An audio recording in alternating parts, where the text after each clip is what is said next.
to see, and you just love all the fighting, like how they have 1,000 arms when they're punching each other and yes, dodging, yes. I mean? The screaming when he's doing Super Saiyan is dope. Goku's my favorite character just because he's like the strongest guy.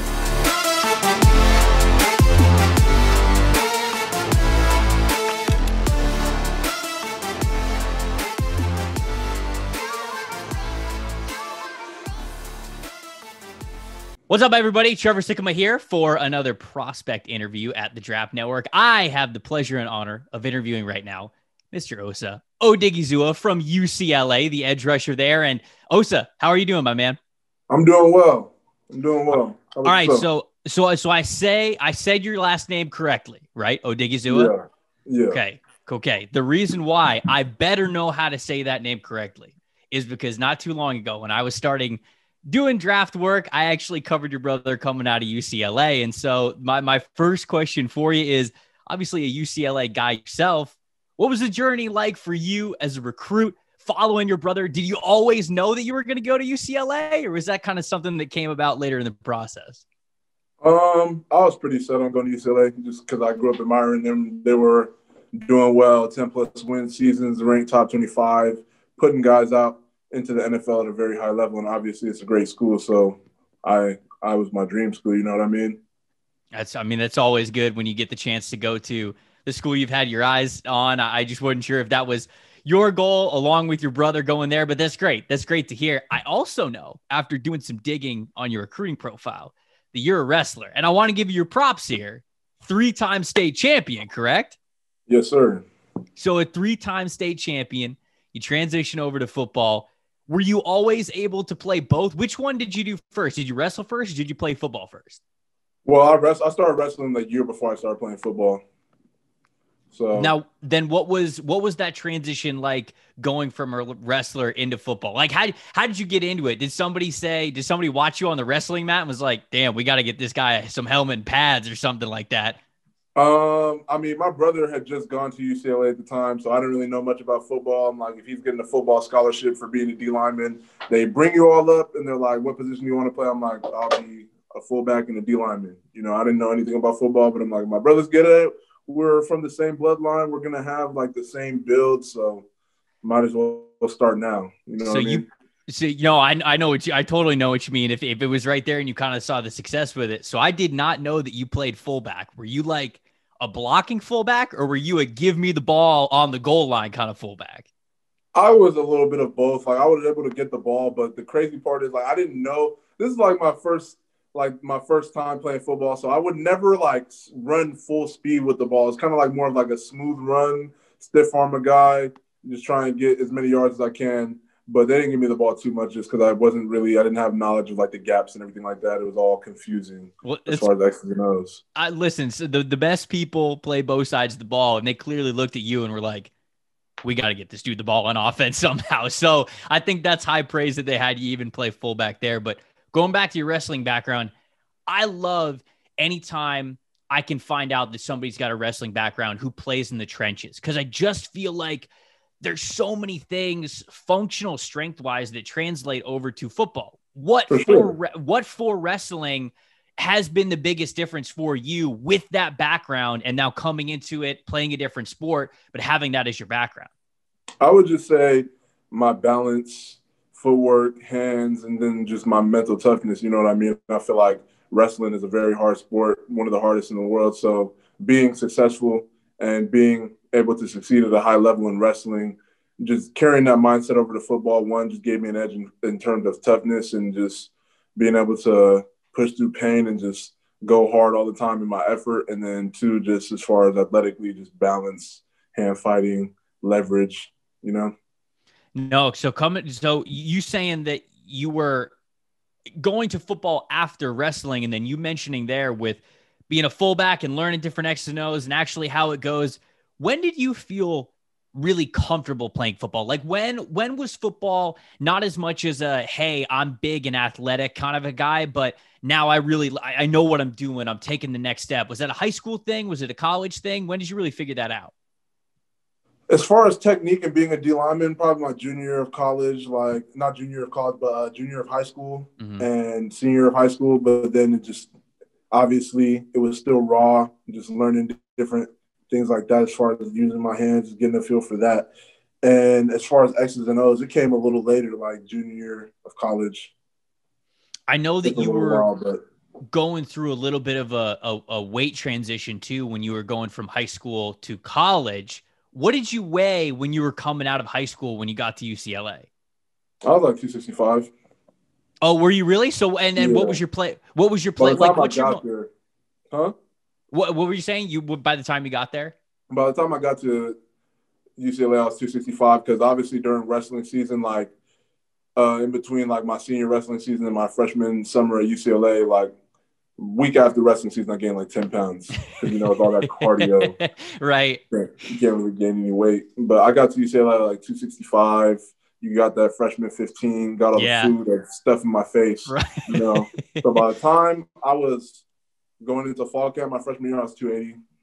Man, they had, Yeah. that is, I feel like that's so, but it's different though, because you say the freshman 15 and you were packing on weight to play defensive line for UCLA. Everybody else, Yeah. like my freshman 15, that wasn't a good freshman 15. I was just getting fat. Like you were Yeah. out here And I mean, actually making a muscle. it was kind of the same for me. Like I would go up and down in terms of weight just because I felt like I didn't gain the best weight right away just because it was so fast. So I dropped down just to kind of build it back up over time and make it more natural, better body comp and things like that. What's your most comfortable playing weight now that you've kind of, like you said, like gone up and down a little bit over the last 4 years of playing, 5 years being there? What's your most comfortable weight? What do you love playing at? I like to play at 280 plus, like about, I'd say the heaviest I've ever been was 290, but that was like during fall camp. And obviously like you lose a lot of weight during fall camp and just over the season, but always going to the season at 280.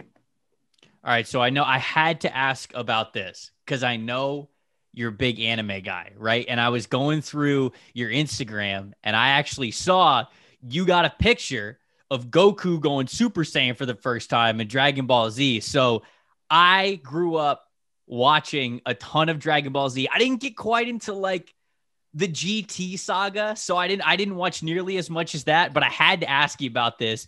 Who is your favorite Dragon Ball Z character? And then, like, do you have a favorite moment in the show? Like one of your favorite moments from it? I just like the fights. Every time he just does a new transformation, it's cool to see, and you just love all the fighting, like how they have thousand arms when they're punching each other and yes, dodging, yes. The screaming when he's going Super Saiyan is dope. Goku's my favorite character just because he's like the strongest guy. But looking back on it, as I started to watch it later on, and they have Dragon Ball Super that came out recently, you realize something as an athlete is like this dude is always training. He's like, you know what I mean? Like he just loves to fight, so he's always training. He's always perfecting his craft. So that's just things that I could take away from it now as I have a better understanding of and I'm on my own path. You know what I mean? I love hearing that. Taking some DBZ lessons and bringing it to the football field.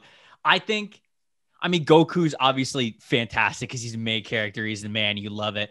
I've got love for Vegeta, though. Like, as Vegeta has, like, come along, and the moment where he goes Super Saiyan for the first time, and then, like, you've got, like, the Saiyan Pride moment, like, that show is awesome. I love that show so much. So I just had to talk a little bit of Dragon Ball Z with you. You talk about definitely has a little bit more character development, which is good though. I like the character art because like Goku's just good the whole time, but Vegeta is like he was bad, and then like it almost means more at the end of it when he does like the hero stuff because you remember like, where he came from.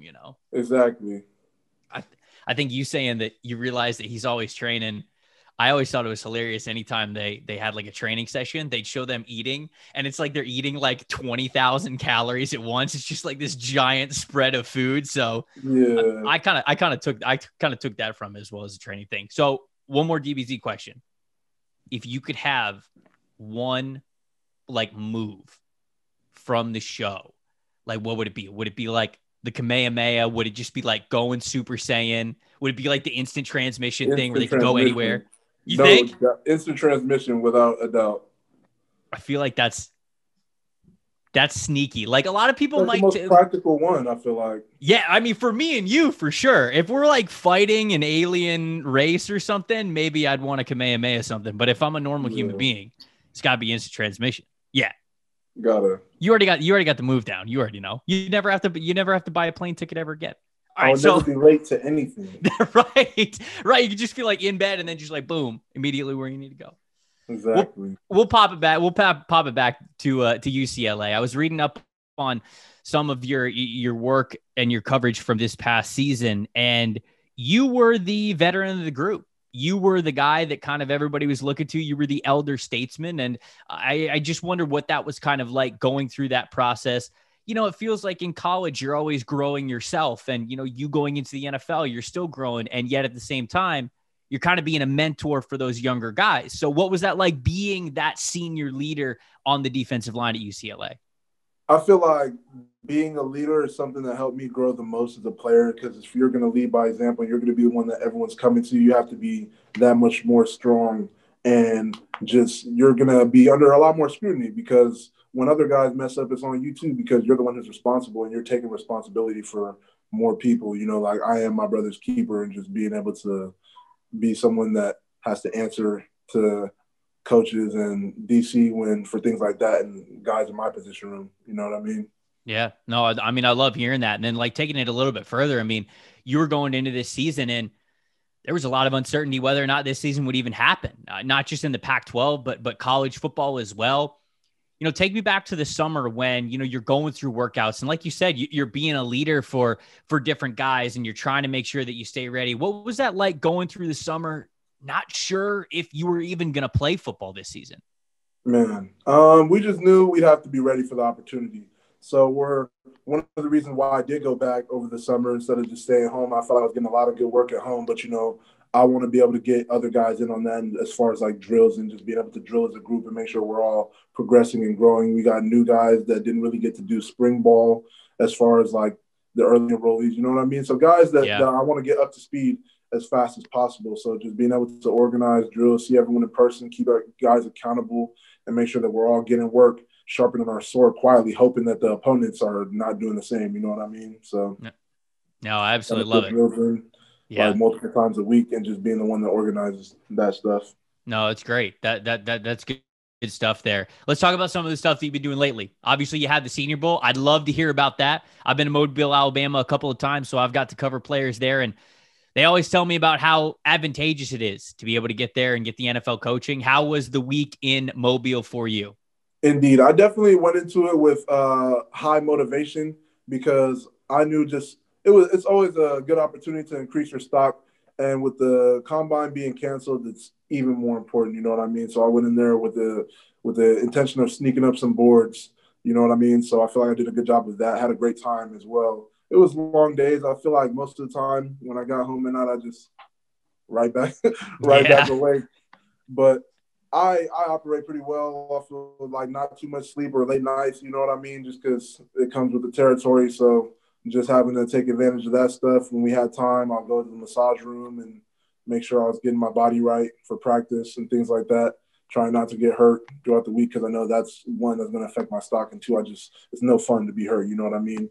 So it was good. I enjoyed being with the Dolphins staff and Brian Flores and just Austin Clark, Rob Leonard, those guys. It was a fun week. Do you have anything that, if I asked you what's something that a coach told you throughout the week, I'm sure there are plenty of things that you remember and that you wrote down that you've got on, but is there like one thing that you heard, whether it was a technique, like you were going through a rep and they were teaching you something a little bit different, or maybe it was in the huddle after a practice about some motivation and keep it focused? Was there something that the coaches told you that really resonated with you? I would say just being really square on the double teams and then just being patient in my gap with eye discipline because, the running backs at the next level are good. They can hit you with that head fake to get you to pop into one gap so they can take yours. You know what I mean? So just being able to stay and really make sure I'm waiting until the ball declares.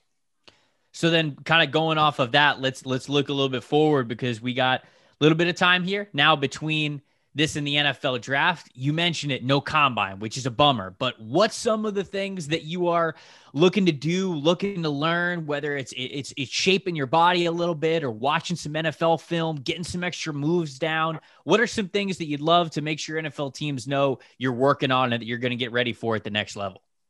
Well, right now I'm just focusing on what's in front of me as far as this pro day and making sure I'm ready for that and to perform well at the next thing. And then after that, I want to be able to get some access to the tape. Don't have Thundercloud or anything like that. So just looking over the Senior Bowl stuff on YouTube, just so I can have an idea of what I need to work on based on what I see on tape, and then just hammering away at those things going into mini camp and OTAs. That's great. I got one last question for you. It's a question that I've asked our guests as they have come on this show. There's $1,000 on the line. Hypothetical, but we got $1,000 on the line. You got to beat me at something that's not football, and I'm also going to say not wrestling. So it could be anything, like karaoke, video games, cooking. Like what is something, like what's a hobby or something you would beat me at if we were doing this? Ooh, I would say I'd probably beat you in a game of Jump Force. Oh, what's Jump? Oh, what is that? A video game? What is this? I feel old here. Yeah. It's like an anime fighting game. So it's like a bunch of different characters from a bunch of different shows are in the same fighting game. So I'm pretty good at that. Is it like a Mortal Kombat kind of a game, or like a Super Smash Brothers kind of a game? What are we talking here? I would say it's kind of more like a Dragon Ball Z style. Okay. Camera angles are crazy. You know what I mean? You get the whole ring and the camera rotates a bunch. Okay. All right. He's beating me at Jump Force. That's what it is, right? Yes, sir. Now I gotta look it up. Now I gotta go on Twitch or YouTube tonight, and I gotta figure out Jump Force, because or else Osa's gonna whoop me at it. Osa, man, I really appreciate the time. Best of luck in everything that you have moving forward with pro days and then the draft, man. We'll be sure to check up on you later. Yes, sir. Appreciate you. Special shout out to Osa Odighizuwa. We really appreciated the time there. It was fantastic getting to know him and learned that, he's an expert in all things anime as well as he is pass rushing. And I still got to look up Jump Force, man. I still got to make sure that I make that a priority here. If you love this prospect interview, we got a lot more coming up throughout all of draft season. You can see all that over at the Draft Network's YouTube channel. And then, of course, head over to thedraftnetwork.com, see all of our scouting reports of Osa and everyone else that is in the class. Get a TDM Premium if you don't have it yet. You'll get the enhanced mock draft machine features. We will see you guys later.